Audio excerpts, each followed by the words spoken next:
So in my previous video, I showed you this process, and since everything hadn't been glued yet, it was hard to see what was going on.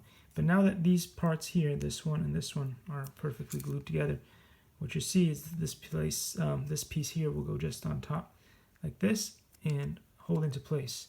Now you can glue it and make it a permanent thing, or you can just leave it like this.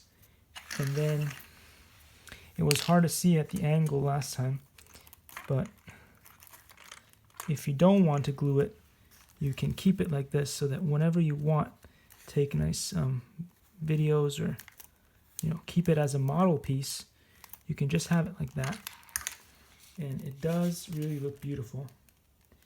But when you want to fly it, you can just take that whole thing off, and that's how I like to do mine.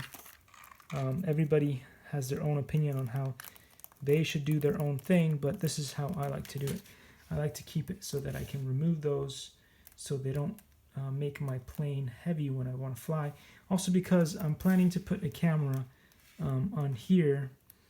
I don't know if it's going to be under the plane or on top of the plane, so that I can shoot videos directly off the plane. And so that's something that I'm going to add soon. But yeah, this is quite a beautiful bird, especially after I did the new paint job on the wings.